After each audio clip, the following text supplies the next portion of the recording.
anak kembar kalau nggak salah, itu dua-duanya meninggal kan begitu. Dan ujung-ujungnya kan di restoratif justice.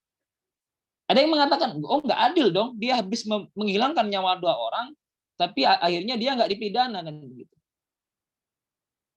Tapi logikanya gini teman-teman, penting mana menghukum orang sama apa ya, memulihkan si keadaan dari korban itu tadi. Misal contoh, anggaplah yang jadi korban ialah tulang punggung keluarga kan gitu. Akhirnya yang ditinggalkan kan anak sama istri. Gitu. Apakah kondisi anak dan istri setelah ditinggal kepala keluarga itu akan pulih saat pelakunya itu dipidana atau dipenjara? Kan nggak bisa pulih kan gitu. Yang hilang dari dia ialah kepala keluarga yang bisa membiayai apa ya, kebutuhan hidup dari anak dan istrinya dia, kebutuhan pendidikan dari anak-anaknya dia kan begitu. Ya memang pasti tidak akan bisa pulih seutuhnya, tidak akan bisa pulih 100% kan begitu. Kalau misal kita berbicara mengenai konteks keluarga, tanggung jawab dari kepala keluarga kan 2 kan, selain lahir kan batin kan gitu, yang nggak bisa pulih kan gitu dari terhadap tanggung jawab terhadap istrinya itu tadi. Tapi kalau misal hanya dipidana kan begitu, kan mereka tidak mendapatkan apa ya, tidak pulih sama sekali kan.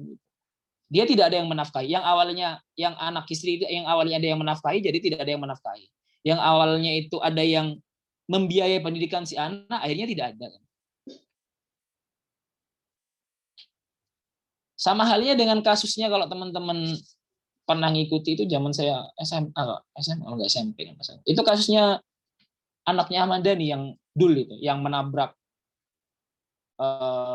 berapa orang yang banyak meninggal itu.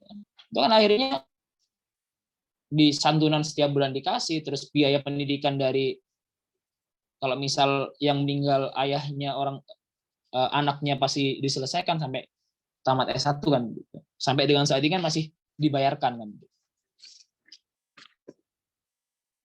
Nah, itu teman-teman, saat kita berbicara mengenai konteks restoratif justice kan sebenarnya. Arahnya konsepnya ialah pemulihan terhadap kerusakan yang ditimbulkan oleh pelaku. Arahnya ke sana. Nah, ini kan bukan diarahkan kepada itu tapi diarahkan kepada bidangnya teman-teman, yakni hukum keluarga kan gitu. Dalam keluarga ada yang namanya konsep KDRT, kekerasan dalam rumah tangga kan gitu.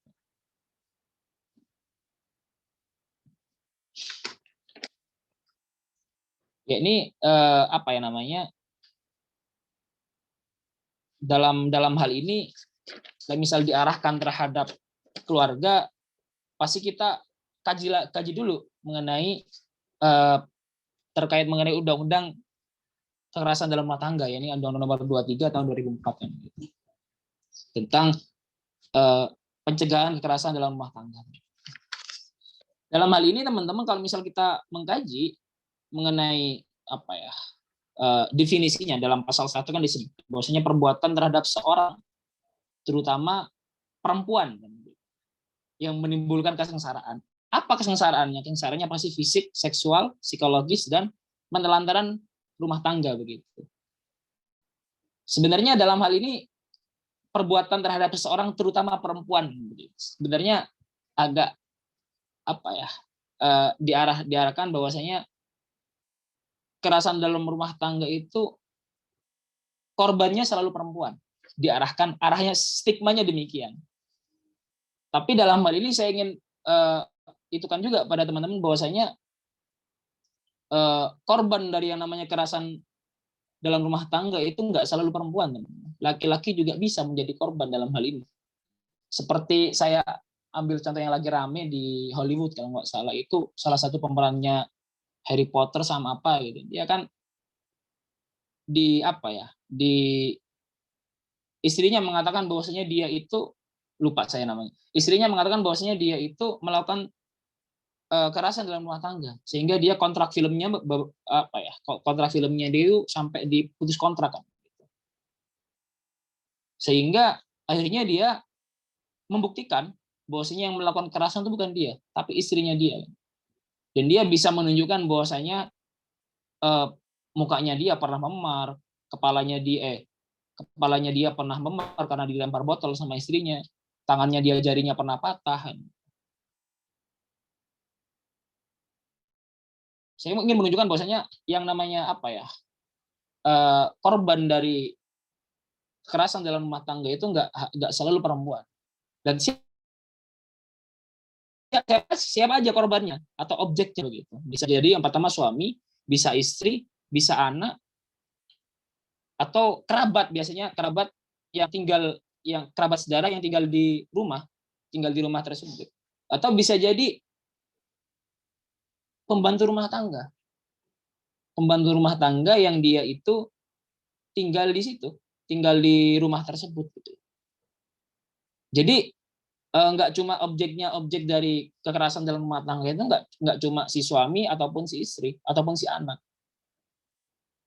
Kalau misal anak, dalam anak ya kenanya kan double gitu. Kena undang-undang perlindungan anak, juga kena KDRT itu tadi, Undang-Undang Nomor 23 tahun 2004 itu tadi. Ini yang menarik sebenarnya. Ternyata pembantu rumah tangga itu bisa loh di arah apa ya? Bisa menjadi korban dalam kekerasan dalam rumah tangga. Walaupun bukan rumah tangganya dia kan begitu. Selama catatannya apa? Catatannya di sini selama pembantu tersebut tinggal menetap di rumah tersebut. Tapi kalau misal pembantu tersebut nggak tinggal menetap di situ, maka nggak bisa dikenakan kekerasan dalam rumah pasal undang-undang kekerasan dalam rumah tangga tersebut. Poinnya di situ, asalkan pembantu tersebut tinggal menetap. Sama dengan kerabat, tinggalnya menetap di situ. Tapi kalau sudah nggak tinggal menetap di situ, maka nggak bisa diterapkan apa ya? Nggak bisa diterapkan atau dikenakan kekerasan dalam rumah tangga. Nah, apa sih kekerasan yang kekerasan dalam rumah tangga? Apa aja sih yang nggak boleh dilakukan? Ada di pasal 5, teman-teman. Kalau misal teman-teman baca Undang-Undang Nomor 23 tahun 2004 itu, di pasal 5 pertama fisik, psikis, seksual, dan penelantaran. Kan begitu. Ini yang menarik sebenarnya, teman-teman. Kalau misal ini kan basicnya kan hukum Islam kan begitu. Dalam hal ini, dalam hal kekerasan, larangan kekerasan seksualnya itu salah satunya apa ya? Pemaksaan hubungan seksual dalam lingkup rumah tangga itu bisa dikenakan. Ini sebenarnya bertentangan dengan fikih kalau misal teman-teman pengen mengkaji kan begitu. Sebenarnya bertentangan dengan fikih. Dalam fikih dalam hukum Islam sendiri kan diarahkan bahwasanya istri kan nggak boleh menolak kan begitu. Saat si suaminya dalam hal seksualitas itu, dalam hal seks itu menginginkan begitu. Tapi dalam hal ini saat si suami menginginkan tapi istrinya nggak mau dan si suami maksa, maka dia kena kekerasan dalam rumah tangga dalam arti seksualnya itu tadi. Ya, cakupannya luas sebenarnya kalau misal kita arahkan kepada yang tidak boleh dilakukan dalam rumah tangga. Kekerasan fisik, psikis, seksual, dan penelantaran rumah tangga. Kalau misal, makanya di sini ingatkan kepada teman-teman, khususnya yang laki-laki, kalau sudah menikah, dinafkahi nanti keluarganya. Kalau misal nggak dinafkahi, ya bisa-bisa jadi terkena nanti kekerasan dalam rumah tangga dalam kategori penelantaran rumah tangga kan begitu. Apalagi teman-teman yang laki-laki nggak ngebolehin istrinya bekerja kan gitu. Istrinya mau kerja nggak dibolehin, disuruh di rumah terus kan gitu. Tapi nggak dinafkahin kan. Itu tambah lebih parah lagi kenanya nanti kan gitu. Penelantaran rumah tangganya kan begitu. Dan saat teman-teman bertanya yang ada di tornya tadi kan, bagaimana sih perspektif advokat terkait mengenai restoratif justice tersebut? Ya kalau misal tanya perspektif advokat, restoratif justice itu ya apa ya? Ya apa ya? Misal perspektif advokat sebenarnya itu mengurangi pendapatan kita sebagai advokat kan begitu. Ya, jujur teman-teman, ya itu sebenarnya mengurangi pendapatan kita kan begitu. Karena yang harusnya kita sidang fee-nya sekian, nanti sampai sekian kan begitu. Selesai di mediasi kan berapa paling kita cuma dapatnya kan gitu. Sehingga kalau teman-teman tanya perspektif advokat bagaimana ya berat juga bagi kita kan begitu. Bagi saya kalau misal selesai di restoratif justice ya nggak jalan nanti anggarannya kan gitu. Argonya kan stop di situ kan. Nggak muter terus argonya kan gitu. Tapi kalau misal kita tinjau dari perspektif hukum kan seperti yang sudah saya jelaskan tadi kan bahwasanya ya memang penyelesaian terbaik ya restoratif justice. Dan dalam hal kode etik advokat pun dijelaskan dalam hal kode etik advokat ya kita diarahkan saat memberi advice terhadap klien itu kita berusaha untuk mendamaikan terlebih dahulu. Gitu. Misal dalam keluarga nih si istri ke advokat dan gitu. Bilang, "Pak, saya dipukuli, Pak." Terus gini. Kita nggak boleh langsung menyarankan, "Oh, cerai saja." Gitu. "Oh, gugat aja, dilaporkan saja." Kita nggak boleh seperti itu. Pasti kalau misal advokat itu kita arahkan untuk kemana? Ya, kalau biasanya saya kan mengatakan, "Bu, Pak, cerai itu kalau bisa jangan. Itu langkah terakhir lah kan gitu. Dalam hal rumah tangga itu perceraian itu langkah terakhir, opsi terakhir lah. Tapi kalau misal Bapak Ibu memang sudah nggak kuat ya nggak apa-apa yuk gitu." Ya arahnya kita arahkan terhadap perdamaian dulu. Kalau misal diarahkan ke sana kan gitu. Kalau misal teman-teman tinjau di gugatan perceraian biasanya di pengadilan agama biasanya kan pasti ada mediasi terlebih dahulu. Di perkara perdata pasti ada yang namanya mediasi terlebih dahulu, upaya mendamaikan dengan begitu. Mediasi terlebih dahulu. Dan kalau misal pengadilan langsung menyidangkan tanpa adanya mediasi, maka itu nantinya cacat formil namanya. Maka berdasarkan surat edaran Mahkamah Agung, kalau perkara perdata itu biasanya harus dimediasi terlebih dahulu. Lah ini permasalahannya. Kalau misal mediasi terhadap perkara pidana kan ujungnya kan judulnya KDRT. KDRT kan maksudnya pidana. Mediasinya terdapat di mana? Restoratif justice-nya terdapat di mana? Ya pastinya biasanya kalau misal saya biasanya itu ya. Biasanya kalau saya kasus utang piutang tak arahkan tipu gelap 372 378 pasti tak laporkan ke Polda kan gitu. Terus nanti damainya bagaimana? Ya pasti biasanya orang-orang kan kalau misal punya utang kan biasanya kan sok nggak punya duit.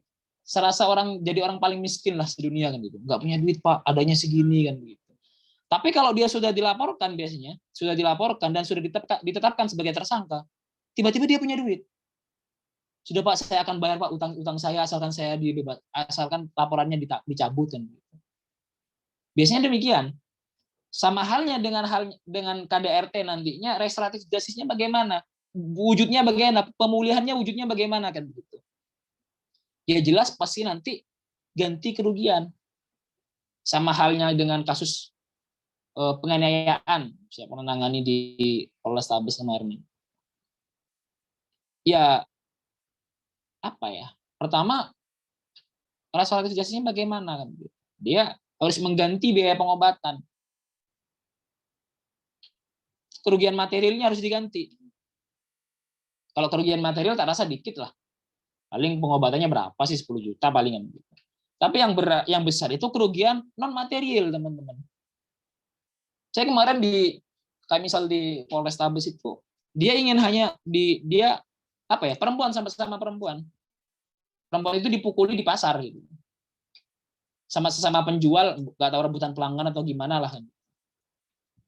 Dipukulin di pasar dia mau ngajak damai gitu. Mau ditetapkan sebagai tersangka, mau ngajak damai gitu. Kalau bahasanya kan restoratif justice kan. Gimana wujudnya, bentuk dari perdamaiannya kan? Saya mengatakan harus ganti kerugian, baik material ataupun non material. Materialnya berapa? Dia tanya gitu. Materialnya berapa? Materialnya ya biaya pengobatannya dia. Kalau misal tangannya patah ya sampai sembuh kan gitu. Kira-kira berapa kan gitu. Oh, nggak apa-apa sanggup kalau misal itu kan. Kalau misal dihitung-hitung kemarin itu hanya 15 sampai 20 juta kan gitu materialnya. Yang mahal itu non materialnya kan gitu. Apa non material? Apa kerugian non material? Ya kayak rasa malunya dia dipukuli di apa ya? Rasa malunya dia dipukuli di tengah-tengah pasar, di dalam pasar itu bagaimana kan begitu? Itu yang nggak ternilai harganya kan begitu. Kan begitu. Bahkan saya kemarin sampai menyampaikan kepada si pelakunya itu, ini yang nggak ternilai harganya. Dalam kerugian dan rasa malunya dia dipukuli di apa ya, di tengah-tengah pasar itu berapa Anda mau bayar?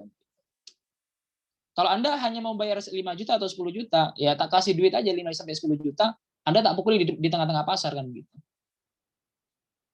Karena itu yang nggak ternilai, rasa malunya itu tadi.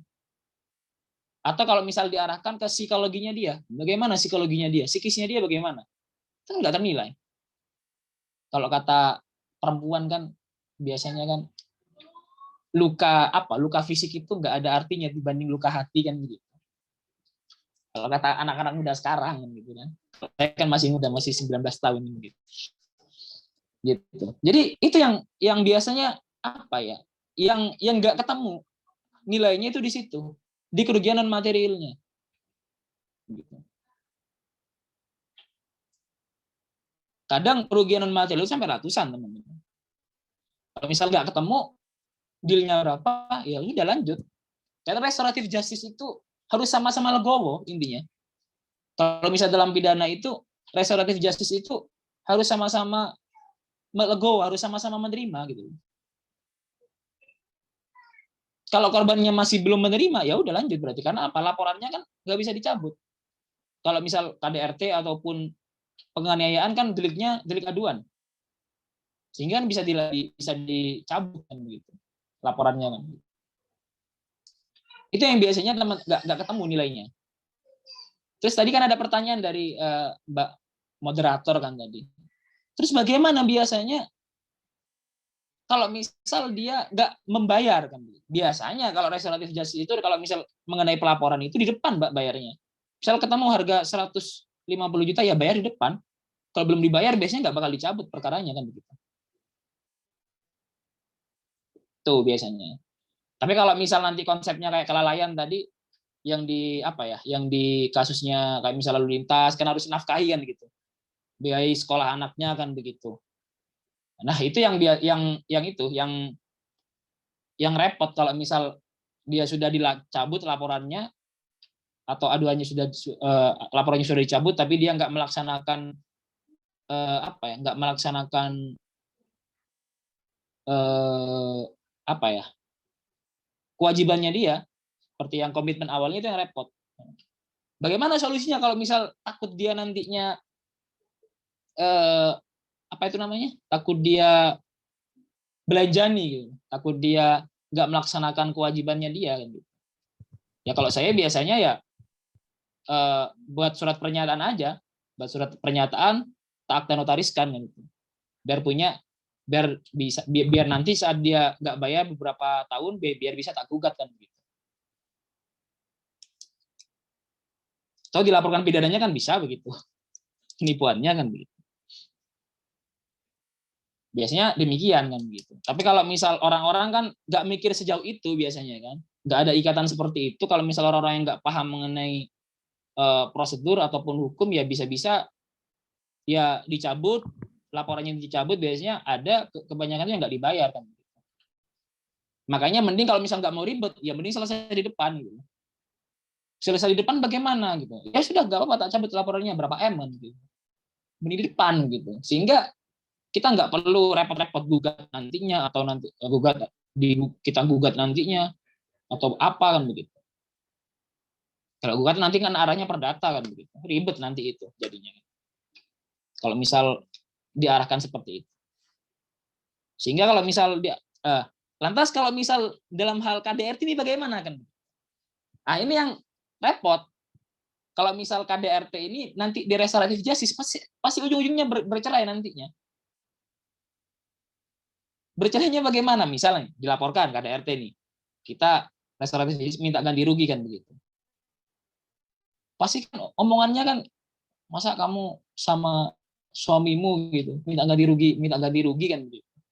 Pasti ujung-ujungnya nanti kalau udah ngomongin ganti rugi dan demikian, pasti ujungnya pasti cerai nantinya. Karena itu apa ya, dalam rumah tangga itu sensitif sebenarnya teman-teman. Ya walaupun saya belum berumah tangga sih. Ya sedikit sensitif dalam hal ini. Mengingat apa ya, ngomongin mengenai ganti rugi karena percekcokan yang menyebabkan si istrinya luka atau segala macamnya, atau ngomongin nanti ganti rugi karena psikisnya kan begitu, itu kan nggak bakal ketemu, pasti ujungnya cerai. Atau kalau misal si istrinya legowo gitu, ya sudahlah, saya dipukuli nggak apa-apa lah, yang penting saya kan nggak kehilangan suami atau begitu kan, ya nggak tahu lagi kan. Tapi tak rasa jarang perempuan yang sudah seperti itu sekarang ini. Itu sih teman-teman, saya nggak, kalau misal diarahkan terhadap kekerasan dalam rumah tangga, biasanya yang memberatkan dalam hal apa ya, dalam hal KDRT ini kan biasanya kalau misal sudah punya anak, misal Mbak Adina ini kan sudah menikah, sudah punya anak kan begitu, dipukulin sama suaminya gitu, oh mangkel, dilaporkan ke polsek atau ke polres gitu kan. Lah terus nanti mikir Mbak Adina ini, oh iya ya, kalau suamiku tak laporin, nanti yang nafkahin anakku siapa kan? Kan begitu. Yang nafkahin anakku siapa kan? Ya masa ya anakku kayak misal kayak anak putus loh teman-teman. Alasannya kan, ya masa ayah dari anakku mantan napi kan? Kan si anaknya nanti kan yang bawa keberlanjutan kan. Biasanya pertimbangannya di situ.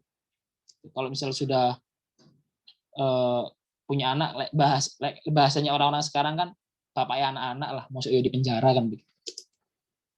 Bahasanya kan seperti itu.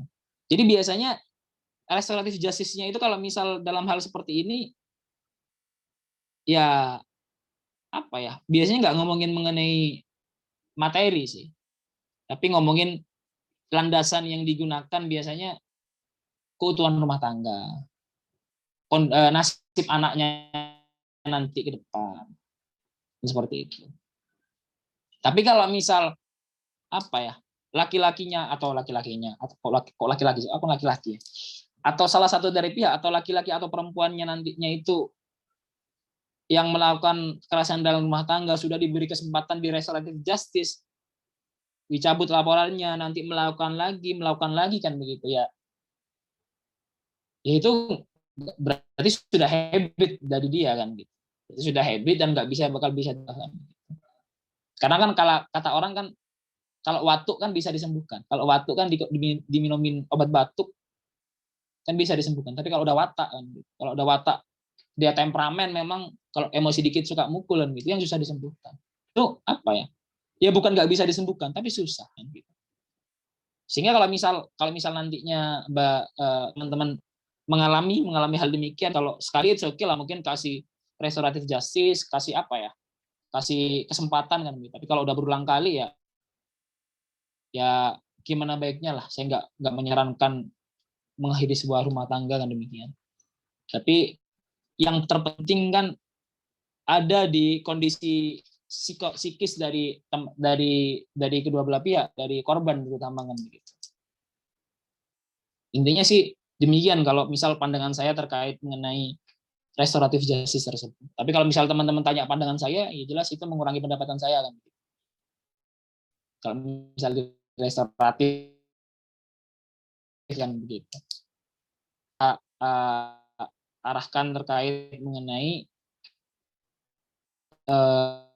apa ya, dan kekerasan dalam rumah tangga itu kan salah satu, kalau misal hal yang bisa diterima dalam hal perceraian, cekcok yang berujung kekerasan dan nggak harmonis kan begitu biasanya kan.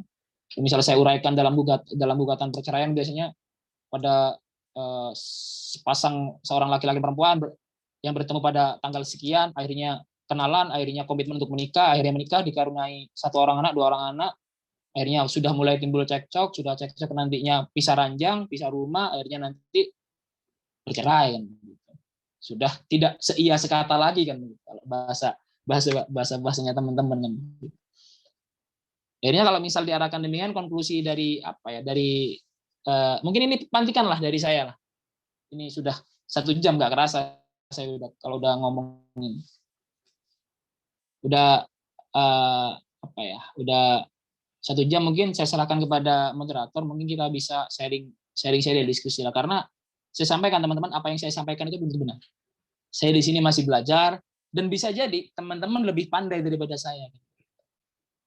Karena apa teman-teman? Mungkin teman-teman bacaannya lebih banyak daripada saya. Dalam hal ilmu pengetahuan itu nggak cuma berbicara mengenai siapa yang lebih tua, tapi siapa yang membaca gitu. Kalau kita berbicara mengenai tradisi intelektual Muslim kan dengan menurut Berdasarkan Murtadi itu kan dengan membaca, menulis, dan berdiskusi. Kalau ukur dari kecerdasan seseorang kan bukan gelarnya dia atau bukan usianya dia. Itu sih teman-teman. Selanjutnya saya serahkan pada moderator. Baik, terima kasih banyak kepada Mas Gufron atas penjelasannya tadi. Wah, sangat luar biasa sekali ya teman-teman semuanya. Baik, untuk selanjutnya mungkin kita langsung tanya jawab gitu aja ya.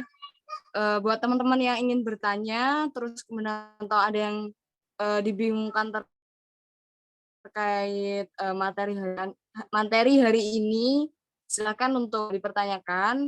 Bisa langsung melalui mikrofon.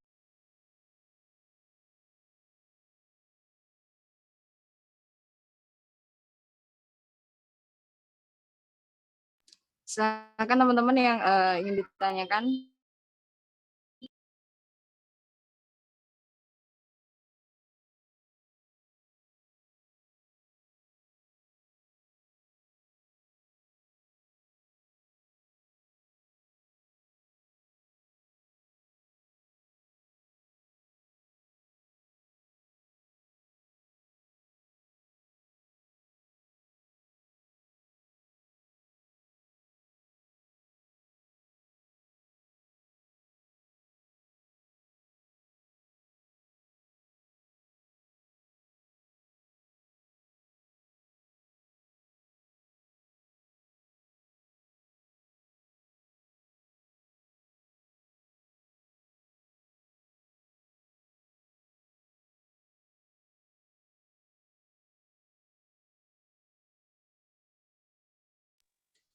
Teman-teman yang ingin bertanya, silakan ya bisa langsung on mic sama bisa lewat chat.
Baik, ini udah ada satu pertanyaan dari Mbak Ii Brevita. Izin bertanya, jadi apakah restoratif justice ini juga bisa dalam penanganan rumah tangga selain KDRT? Apakah hanya berkaitan dengan pidana? Terima kasih. Silahkan ditanggapi, Mas.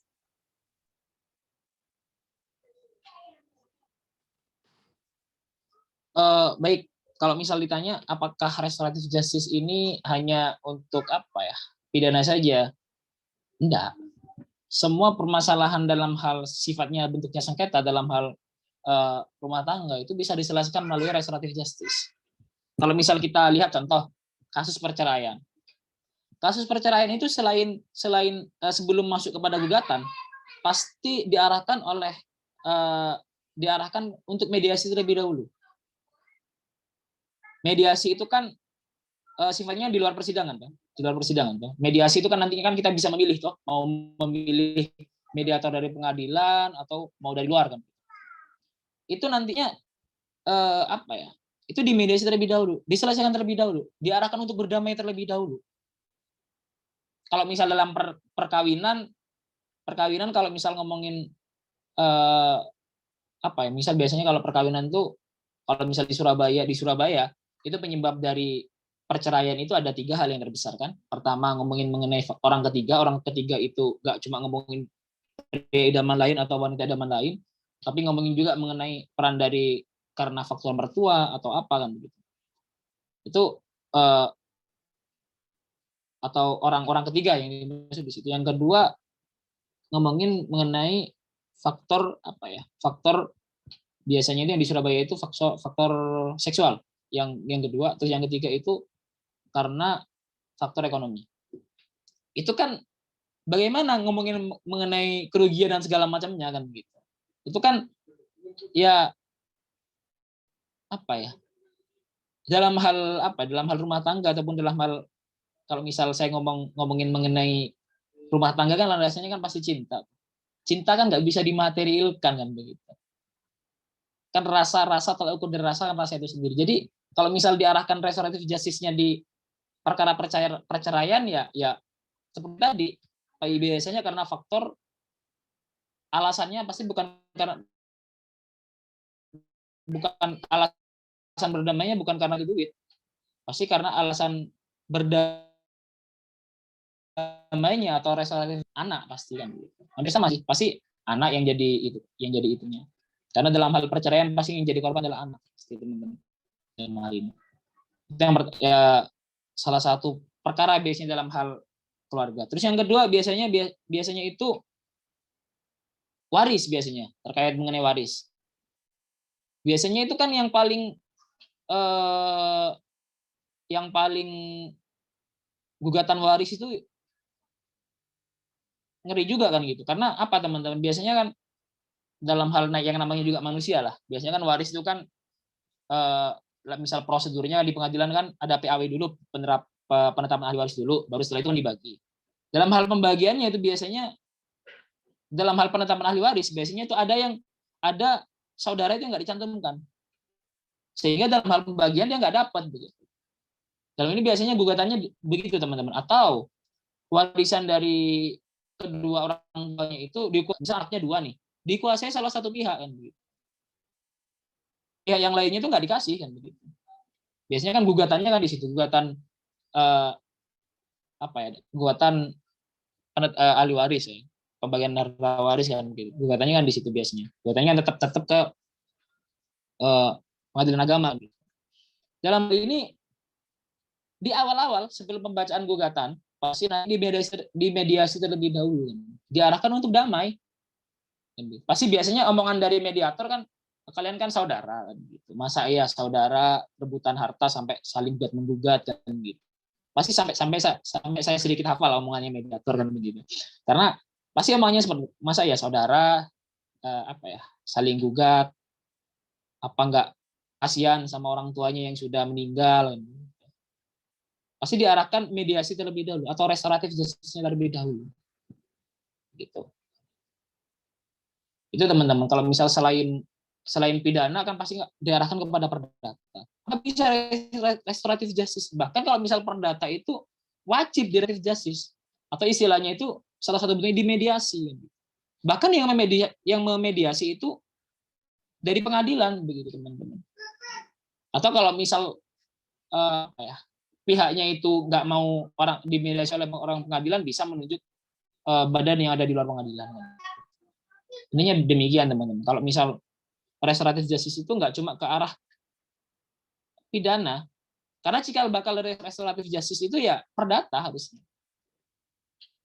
Sekarang baru gagasan dari kemarin itu dari Prof Profesor Jimla Sidiki kalau nggak salah kemarin itu diarahkan untuk restoratif justice itu ke arah pidana. Akhirnya muncullah kalau misal di kejaksaan muncul surat ketetapan dari kejaksaan dari kepala kejaksaan agung untuk apa ya, perkara pidana itu kalau bisa di restoratif justice ya di restoratif justice. Muncul dari ketetapan dari Kapolri untuk dalam hal kalau bahkan narkotika itu bisa di restoratif justice, tindak pidana korupsi itu bisa di restoratif justice gitu. Asalkan bisa bisa mengembalikan kerugian negara yang ditimbulkan oleh perbuatan korupsinya dia. Kalau misal berdasarkan surat ketetapan dari Kejaksaan Agung itu, asalkan belum sampai ke tahap penyidikan. Jadi kalau misal tanya apakah bisa di perkara yang lain selain pidana, ya jelas sangat bisa kan begitu. Karena cikal bakal dari restoratif justice itu ya dari perdata terlebih dahulu. Gitu. Ya, salah satu bentuknya ya di dalam hal mediasi tadi. Baru pengembangannya baru-baru ini baru diarahkan ke pidana. Saya rasa itu sih, Mbak siapa tadi? Mbak Ii tadi ya. Baik, terima kasih atas tanggapannya, Mas. Bagaimana Mbak Ii? Apakah sudah puas terhadap jawaban dari Mas Gufron tadi? Cukup puas, terima kasih. Oke, terima kasih Mbak Ii. Oke, ya, Mas silakan, saya ya. Ya silakan teman-teman, kalau misal mungkin saya malah suka kalau misal saya nggak sepakat dengan apa yang saudara sampaikan karena ini saya malah suka gitu. Karena apa ya, saya suka berdiskusi, dengan saya salah berarti kan saya menemukan yang namanya kebenaran baru ini. Iya. Sehingga dalam hal ini saya silakan teman-teman kalau misal ada literasi yang terbaru terkait mengenai hal ini kan jadi ilmu juga bagi saya. Iya. Saya mau bertanya Mas, masih terkait tentang KDRT sih dalam RJ tadi. Kalau sejauh ini dari kasus yang Mas tangani, bisa langsung terselesaikan di RJ atau ke RJ dulu terus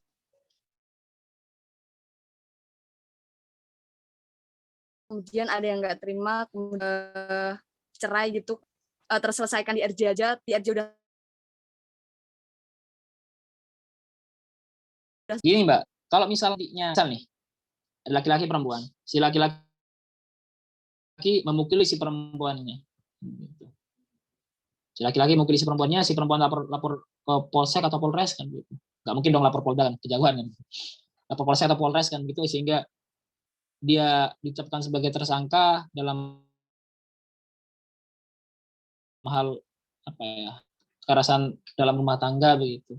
Saat apa ya, restoratif justice-nya di sini tidak terselesaikan, tidak memenuhi titik pasti mereka bercerai. Saya yakin pasti 99% lah pasti mereka bercerai. Karena narasinya kan aku dipenjarakan atau dipenjarakan sama istriku sendiri. Ngapain aku masih sama dia kan? Pasti bercerai. Dan si suami melakukan tindak pidana, apalagi KDRT di sini kan salah satu alasan si istri bisa dibenarkan untuk melakukan gugatan cerai kan. Terus apa tadi? Apa tadi Mbak? Selain itu? Lupa saya. Apakah kasus KDRT itu bisa langsung terselesaikan di RJ saja, ataukah ya bisa setelah nggak bisa diselesaikan RJ terus nanti ada kelanjutannya gitu loh? Kalau misal demikian, kalau misal penyelesaiannya bisa selesai atau tidak, tergantung para pihak.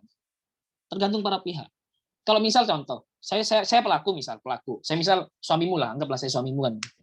Saya melakukan kekerasan terhadap kamu kan gitu. Sehingga aku laporkan begitu. Saya misal dalam hal ini saya tolonglah kan gitu. Jangan dicabutlah laporannya. Saya akan berusaha menjadi lebih baik lagi kan begitu. Saya akan mengayomi kamu, nggak bakal mukulin kamu, akan memenuhi menafkahi kamu sebaik mungkin kan begitu. Saat sampai dalam hal pihak korban ini menerima, ya sudah kita selesai berarti kan gitu. Tapi kalau misal sampean yang misal sampean dalam hal rumah tangga kan pasti mengenal aku toh, mengenal suaminya kan begitu. Oh ini cuma epok-epok doang, ini cuma pembohong gitu. Pasti nanti mengulangi lagi. Ya sudah nggak mau kan gitu, tetap laporkan. Ya sudah nggak selesai di situ. Kalau misal ini kan pemidanaan, kalau misal nggak selesai dalam restoratif justice, terus kemana? Kan gitu. Ya pasti ditetapkan sebagai tersangka. Saat ditetapkan sebagai tersangka, pasti dia bisa ditahan, bisa enggak. Tapi kalau misal eh, apa ya? Tak lihat tadi kan ancamannya kan kalau kalau kekerasan biasa dalam rumah tangga ancamannya 5 tahun. Kalau misal sampai menyebabkan luka berat kan ancamannya 10 tahun. Tadi kan saya lihat di pasal berapa ya tadi? Pasal di Undang-Undang tentang pencegahan kekerasan dalam rumah tangga. Yang ancamannya 5 tahun, itu polisi bisa menahan. Itu bisa ditahan. Apalagi ancamannya 10 tahun, pasti ditahan itu. Gitu. Ditahan, terus nanti pasti dilimpahkan kepada, kalau misalnya sudah P21 dilimpahkan kepada kejaksaan, nanti setelah pemberkasnya lengkap dari kejaksaan dilempar ke pengadilan sidang. Ya nanti masuk ke lapas. Menjadi narapidana kan di situ nantinya. Dan pastinya kalau misalnya demikian, sampean nggak mau memaafkan saya, pasti kita selesai rumah tangganya. Gitu. Karena pasti saya dikomporin nanti sama keluarga kan gitu. Sudah, istrimu nggak guna, masa suaminya dipenjarakan, ceraikan saja kan begitu. Atau kalau nggak gitu, sampean yang ngambil inisiatif. Karena sampean terlalu sakit hati, sampean yang buat cerai kan begitu. Pasti kalau misal restoratif justice dalam hal KDRT ini tidak menemui titik terang, tidak bisa berdamai, pasti cerai ujung-ujungnya. Saya nggak bilang 100%, 99% pasti cerai. Karena main logika aja lah. Pasti kan demikian. Ya kecuali 1% yang pasti mungkin saya sabar dan gitu. Ingin minta maaf, saya jangan diceraikan lah deh. Gitu. Mungkin bisa demikian kan begitu. Tapi 90% itu pasti cerai. Biasanya yang apa yang saya ketahui dan saya ikuti langsung seperti itu dalam hal ini. Sehingga kalau misal bisa selesai atau tidaknya, ya tergantung para pihak. Para pihaknya bagaimana. Kalau salah satunya nggak mau nerima, ya sudah. Itu bersidang kan nantinya. Kalau dua-duanya logowo mau menerima, ya sudah berarti kan selesai. Biasanya kalau misal perempuan mau melaporkan begitu, yang menjadi dia nggak tega, yang menjadi pemikiran utamanya dia pasti anak kalau sudah punya anak. Tapi kalau masih belum punya anak, biasanya perempuan itu kalau misal dalam hal KDRT lebih strong dia, lebih ngotot. Biasanya demikian. Karena nggak mikir dia, nggak ada tanggungan. Ya sudah penjarakan saja kan, biar kapok kan. Saya sudah sakit hati kan gitu biasanya. Tapi kalau punya anak, kan pasti anaknya yang dipikir. Itu sih, Mbak Adina. Iya, Mas. Oh ya, tadi kan Masih bilang itu ada yang bisa ditahan, ada yang nggak bisa ditahan, gitu ta. Nah, itu yang nggak bisa ditahan itu biasanya faktornya karena apa? Kok nggak bisa ditahan? Kalau misal ancaman hukumannya kurang dari 5 tahun, tindak pidana itu nggak bisa ditahan. Nggak ditahan biasanya. Tapi kalau ancaman hukumannya 5 tahun atau lebih dari 5 tahun, biasanya pada kebiasaannya pasti ditahan. Kalau misal kurang dari 5 tahun, ancamannya 2 tahun, 3 tahun nggak ditahan. Itu Mbak. Tapi kalau misal kekerasan dalam rumah tangga, itu rasa ancamannya minimal 5 tahun soalnya. Minimal 5 tahun soalnya. Jadi pasti ditahan kan begitu. Tapi kalau ada yang ancamannya di bawah 5 tahun, insya Allah nggak ditahan. Tapi balik lagi, itu kan kewenangannya, penahanan kan kewenangan dari polisi. Pertimbangan penahanan atau tidak kan takut dia kabur, satu, takut dia menghilangkan barang bukti kan. Dan yang ketiga takut dia mengulangi perbuatannya lagi kan. Jadi harus baik-baik lah sama Pak Pol gitu, Mbak. Begitu Mbak. Iya, oke. Terima kasih Mas. Ada lagi mungkin kita? Ya, mungkin dari teman-teman yang masih dibingungkan, silahkan, masih panjang waktunya ya teman-teman. Jadi silakan untuk bertanya ya.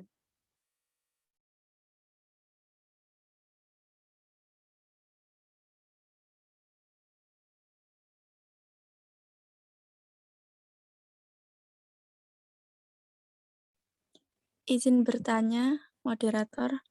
Iya, silakan. Seperti tadi. Oh, Mbak Rahel. Silakan Ya. Mbak Rahel. Ya, sebelumnya perkenalkan, nama saya Raka Kisufil Ula. Saya mau bertanya, kan kita ketahui sebelumnya bahwa restorasi justice ini merupakan seperti pendekatan di mana ini lebih menitik beratkan pada keadilan bagi si korban. Lalu terkait dengan kejadian yang sering terjadi saat ini seperti misalkan pelecehan seksual. Nah, ini bisa diselesaikan dengan restorasi justice ini atau tidak? Di mana kan kita mengingat bahwa orang yang mengalami pelecehan seksual ini kan sebagian besar memilih bungkam, takut diintimidasi atau malu ingin mengungkapkan bahwa sebenarnya dia itu korban, begitu loh. Nah, kasus seperti ini kalau menurut pandangan jenengan, Mas, ini termasuk bisa dikategorikan masuk dalam kasus yang bisa diselesaikan dengan restorasi justice ini atau tidak? Ya, sudah, terima kasih.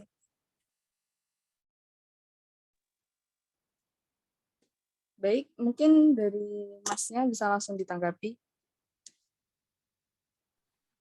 Oke, di sini Mbak. Kan tadi kan sudah apa ya? Misal kasus tadi kayak kekerasan seksual kan gitu. Biasanya kan ada di Permendikbud kalau nggak salah, saya pernah ngisi juga di UNER kemarin nggak salah. Jadi kalau misal diarahkan demikian, jadi saya kembali tekankan bahwasanya setiap perbuatan perkara pidana ataupun perdata itu pasti bisa di restoratif justice kan. Kalau misal di perdata itu melalui mediasi, kalau misal di pidana biasanya itu kan kita selesaikan dengan korban atau biasanya bahkan ditengahi sama penyidiknya biasanya.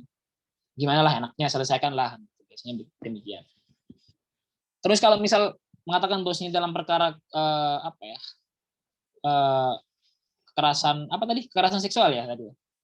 Dalam hal ini biasanya yang lagi booming di karangan kampus biasanya kan dengan adanya Permendikbud tadi, produknya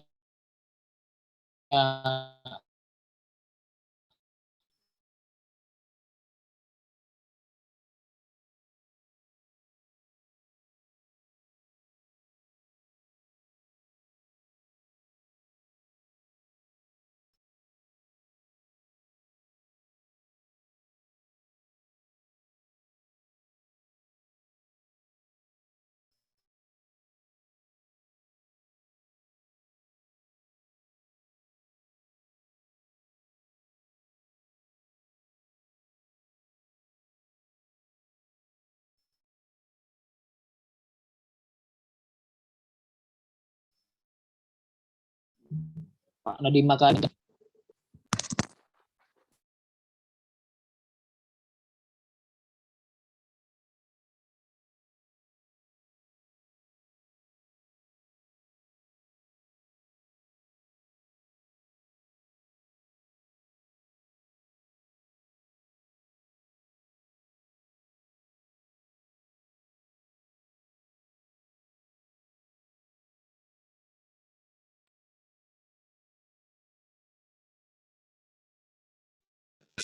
Halo? Halo? Ya, soalnya sudah. Oh, suara saya terdengar ya, Mbak ya? Tadi putus-putus soalnya. Oke. Jadi begini, kalau misal kita berbicara mengenai kekerasan seksual kan antara korban dan pelaku kan kalau misal kita diarahkan garis gitu kan masih masih timpang gitu. Sini masih posisinya lebih rendah si korbannya gitu daripada si pelakunya kan gitu. Sehingga dalam hal restoratif justice ini harus harus kalau misal kita sebagai korban itu kita harus punya daya tekan. Apa daya tekannya biasanya kan kalau misal demikian biasanya kita laporkan gitu. Kalau dia sudah ditetapkan diri sebagai tersangka pasti diampun sudah minta maaf apalah kita minta ganti rugi pasti dia bayar kan. Kalau misal kita sudah punya daya tekan dan dia mau ditetapkan sebagai tersangka kan. Tapi kalau misal dia melakukan kekerasan kekerasan seksual terhadap korban misal. Sedangkan korbannya itu tidak punya daya tekan. Misal contoh dia nggak melaporkan tapi pengen damai kan begitu kan, posisinya kan nggak seimbang toh. Bahkan pasti dianggap kamu ngapain kan begitu. Karena posisinya itu nggak seimbang antara korban dan pelaku. Makanya kalau kita pengen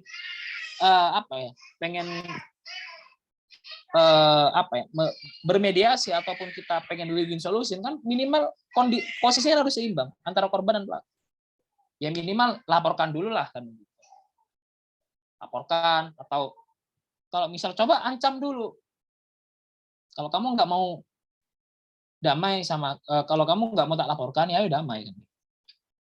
Diancam dulu biasanya. Kalau misal nggak ada omongan demikian, pasti nggak bakal direken, nggak bakal diperhatikan karena kondisinya itu nggak timpang gitu, nggak seimbang. Tapi biasanya dalam hal kasus pelecehan seksual itu yang berperan sangat penting adalah stigma masyarakat biasanya, di mana perempuan yang cenderung menjadi korban biasanya itu enggan untuk melaporkan, enggan untuk angkat bicara. Karena saat dia berani angkat bicara, dia bahkan dianggap alah kamu sama dia sama aja. Biasanya takut stigma itu, takut kena stigma seperti itu. Biasanya itu. Sehingga perlunya peran dari teman-teman mahasiswa itu ya memberikan pemahaman, pandangan kepada masyarakat sekitar bahwasanya ya dia memang korban gitu. Dalam hal kekerasan seksual itu tadi, dalam hal pelecehan seksual itu tadi, dia memang sebagai korban. Biasanya kan dianggap bahwasanya orang mereka sama-sama menikmati dan segala macam dan bla bla bla bla segala macam demikian. Pasti masyarakat stigmanya seperti itu, dan itu tugas dari kita sebagai mahasiswa untuk memberikan penyadaran bagi masyarakat. Karena apa? Tugas dari kita yang paham ialah memberikan pemahaman. Tugas kita yang sadar ialah menyebarkan kesadaran. Karena peran kita sebagai seorang mahasiswa itu urgent gitu. Kita bisa masuk ke masyarakat, kita juga bisa masuk ke pemerintahan. Cobalah di daerah, misal daerah teman-teman kan Tulungagung yang misal pemahaman hukumnya atau stigmanya yang memarginalkan perempuan dalam hal kekerasan seksual itu tadi, pelecehan seksual itu tadi, ya cobalah adakan penyuluhan hukum. Kan itu bidangnya teman-teman lah kan. Adakan penyuluhan atau biar mereka sadar secara hukum bahwasanya dalam hal ini dalam hal ini biar nggak memarginalkan dalam perempuan dalam hal kekerasan seksual. Biasanya dan lebih fatal lagi biasanya ini terjadi di pedesaan teman-teman. Yang lebih fatal lagi biasanya korban dari pelecehan seksual dan pelaku dari pelecehan seksual biasanya malah dinikahkan. Biasanya kan demikian. Kan enggak gimana secara logika bagaimana kan begitu? Apakah si perempuannya itu enggak bahkan merasa diperkosa seumur hidupnya kan begitu? Saat dia dinikahkan dengan si pemerkosanya kan. Itu kan bukan solusi kan begitu. Kalau misal sudah demikian ya, kalau misal demikian ya susah kalau demikian ini. Karena stigma dari masyarakat dianggap bahwasanya pernikahan, kalau pelecehan seksual, pernikahan adalah solusi kan begitu. Sebenarnya kan bukan solusi kan begitu. Masa ya pelaku dan korban dinikahkan dalam hal ini, dalam hal pelecehan seksual kan gitu. Kan saya nggak habis pikir kan begitu. Psikisnya bagaimana kan begitu. Oke lah, stigma masyarakat selesai, tapi psikisnya dari korban bagaimana?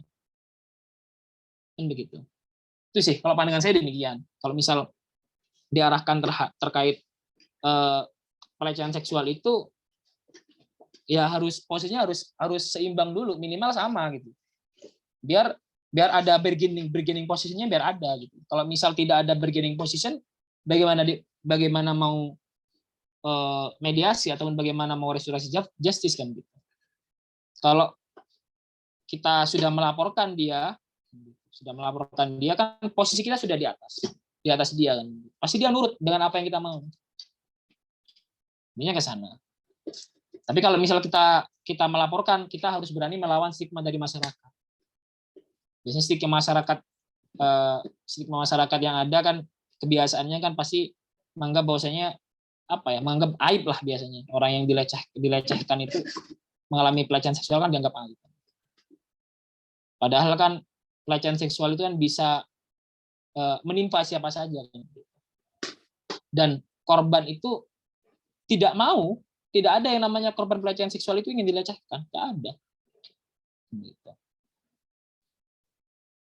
Bahkan yang lebih kacau lagi itu biasanya, ya saya semangat sekali dalam hal membahas ini karena saya dari background-nya dari LBH kan gitu. Bahkan dari dianggap bahwasanya yang kacaunya lagi pandangan dari masyarakat kan dianggap bahwasanya yalah dilecehkan sama-sama enak aja loh kan begitu. Itu kan kacau pemikirannya kan begitu.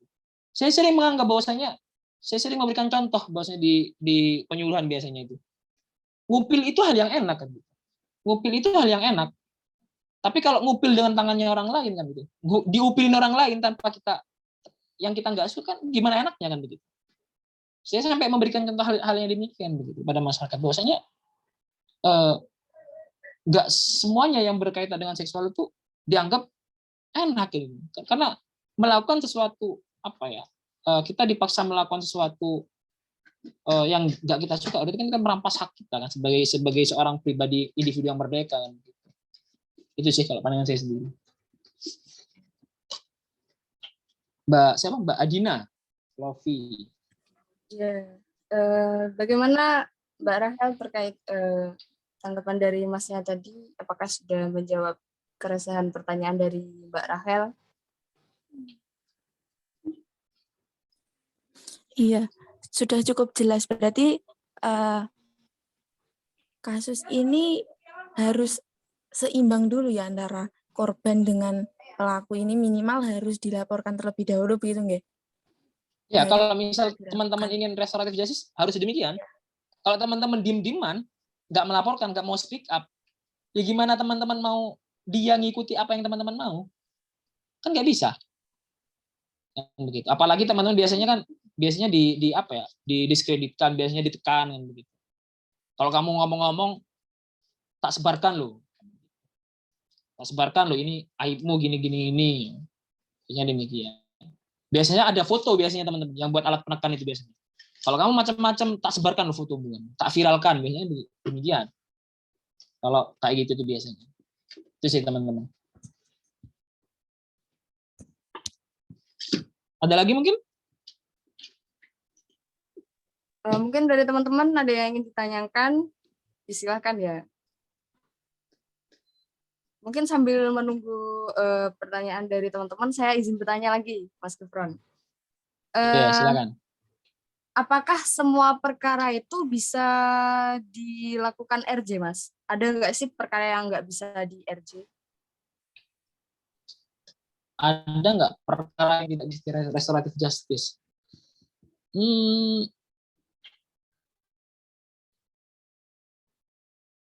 Sepengalaman saya, semua perkara itu sepengalaman saya ya, yang saya tangani itu hampir semuanya itu bisa. Yang saya tangani loh ya, hampir semuanya bisa. Yang ngebuat nggak bisa kan para pihak sebenarnya. Ya walaupun kalau misal kayak misal contoh, misal perkawinan gitu kan, ini kan dekat dengan teman-teman masalah keluarga kan, masalah perceraian gitu kan. Ya sebenarnya kan bisa dimediasi, selesai dimediasi, nggak perlu bercerai. Tapi kalau para pihaknya ngotot sama-sama ingin bercerai, ya cerai kan. Kan nggak bisa demikian. Meskipun kalau misal keduanya sudah sepakat buat bercerai, ya cerai, nggak bisa ditahan. Karena ibarat kata dalam itu kan aspek maslahat sama maslahat sama mafsadatnya kan, besaran-besaran mafsadatnya nggak ada kemaslahatannya kalau misal keduanya sudah nggak mau untuk menjalin rumah tangga misalnya, ya nggak bisa dimediasi atau di restoratif justice nggak bisa. Gitu. Sama halnya dengan dalam hal pidana tadi, dalam hal KDRT tadi. Ya kalau si istrinya sudah jengah gitu misalnya, dipukulin terus kan begitu. Sekuat apapun kita mencoba untuk merestoratif justice, ya nggak bakal bisa. Gak bakal bisa kan gitu. Karena kembali lagi tergantung para pihaknya. Kalau para pihaknya sudah memutuskan itu dan itu keputusan yang final, nggak bisa dirubah lagi, ya sudah bakal seperti itu kan. Tapi biasanya para pihak itu kadang-kadang kala itu nurut dengan apa yang disarankan atau diarahkan oleh advokatnya atau lawyernya, biasanya nurut sih. Tergantung cara kita berkomunikasi saja, tergantung bagaimana cara kita meyakinkan saja, dan tergantung bagaimana cara lawyernya itu memberikan pandangan dan meyakinkannya kan. Dan dianggap bahwasanya itu menggunakan bahasa-bahasa yang logis dan bisa dicerna oleh akal dan logika kita, pasti biasanya diterima. Tapi kalau memang mereka ada juga yang sudah dari awal sudah inginnya seperti ini ngotot, ya sudah, kita nggak bisa apa-apa. Ya pasti kita kalau misal sebagai perspektif lawyer itu ya kita kalau misal kita sudah menyarankan untuk demikian, tapi yang disarankan nggak mau, ya sudah, kita amin ya saja apa yang dia mau kan begitu. Kalau advokat kan demikian. Yang penting kan bukan kita yang menyarankan untuk cerai. Yang penting bukan kita yang menyarankan untuk melaporkan kan. Yang penting kan kita kalau misalnya dalam kode etik advokat itu kan kita langkah awalnya itu kan kita berusaha untuk mendamaikan. Kalau nggak damai, ya sudah kan. Seperti itu sih Mbak. Kalau misal kita cakupan dari restoratif justice kan demikian. Kembali lagi kepada restoratif justice, sebenarnya pendekatan cita hukum menurut Gustav Rothbard itu kan, kalau misal dengan restoratif justice itu apa ya, hampir tercapai sih lah, karena keadilan, kepastian, dan kemanfaatannya itu kan ketiga hal itu, contoh dalam hal misal apa ya adil sih, adil kan perspektif ya, adil kan proporsional kan, kepastian hukumnya bagi korban itu ada juga, kemanfaatannya bagi korban itu ada kan, timbang kita cuma kalau dalam hal pidana yang lain itu cuma timbang cuma apa ya, memenjara orang tapi kita kerugian kita atau kerusakan yang timbul oleh korban itu nggak pulih, ya buat apa juga kan, sehingga kemanfaatannya buat korban kan nggak ada. Ya gitu sih Mbak. Kalau misal ngomongin dihukum berapa tahun, pelaku dihukum 25 tahun, bagi korban kan pasti nggak adil kan begitu. Biasanya kan kayak gitu kan. Ada pelaku membunuh membunuh suami dari korban gitu. Sudah dihukum maksimal, dihukum 20 tahun. Tapi bagi istrinya kan pasti nggak adil. Gitu. Gitu. Misal kita ngomongin adil enggaknya kan perspektif dan melekat pada subjeknya masing-masing. Tapi yang kita itu kan ngomongin mengenai kepastian dan kemanfaatannya. Itu sih Mbak. Kalau dari saya seperti itu. Iya Mas, benar. Ya, terima kasih.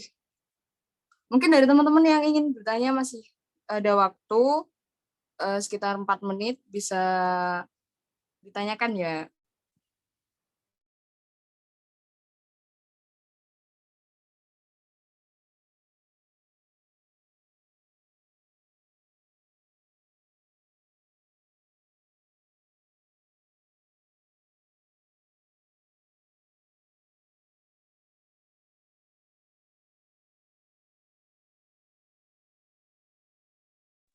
Silakan bagi teman-teman yang masih ingin bertanya, bisa on mic atau enggak bisa lewat chat.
Bagaimana teman-teman?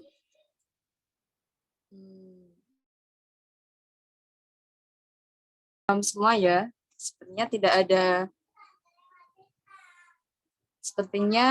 ada yang ditanyakan. Mungkin untuk sesi diskusi kali ini mungkin cukup sekian saja. Mungkin setelah ini persiapan untuk dokumentasi terlebih dahulu. Jadi siap-siap untuk teman-teman semuanya, silakan on kamera ya. Ini untuk dokumentasi. Teman-teman yang belum on kamera, disilakan untuk on terlebih dahulu. Dan untuk operator siap-siap ya. Teman-teman izin moderator, kalau Ya. misal nanti ini kan waktunya terbatas juga. Kalau misal nanti teman-teman ada yang mau sharing-sharing lagi atau mau berdiskusi nanti ke depan, nggak apa-apa bisa hubungi saya nantinya. Insya Allah kalau misal saya ada waktu nanti bakal saya sempatkan kan demikian. Kalau misal IG saya ada di Kufron 6 GHU FRON 6 atau Kufron Al-Maki gitu aja kan. WA ada di 0888 0532 6088. Itu sih teman-teman. Akhiran dari saya, kurang lebihnya mohon maaf. Kalau misal ada hal yang bermanfaat atau ada hal yang benar itu dari Allah. Kalau misal ada yang kesalahan itu murni dari saya sebagai manusia biasa, sebagai seorang nas yang belum mencapai tahapan insan kan demikian. Akhiran, wassalamualaikum warahmatullahi wabarakatuh. Waalaikumsalam warahmatullahi wabarakatuh. Terima kasih sebelumnya. Ini dari operator sudah siap ya? Operator, halo?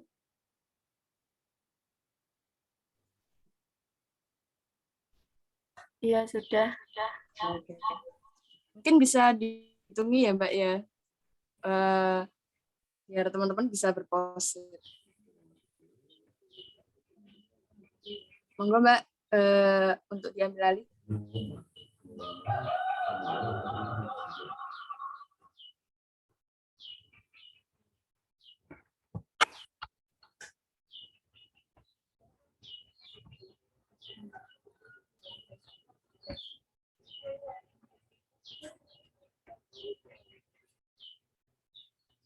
Satu, dua, tiga.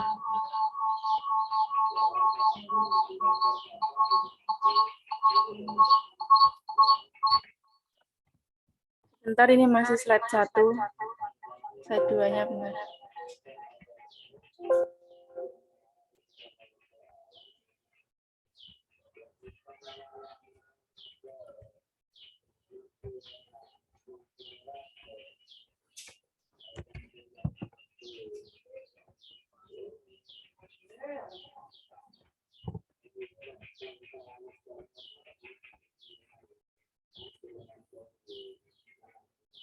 Sekarang yang slide 2. 1,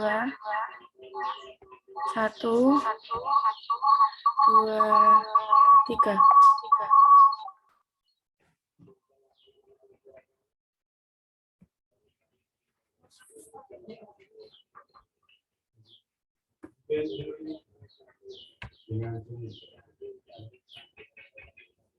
Sudah, baik, terima kasih.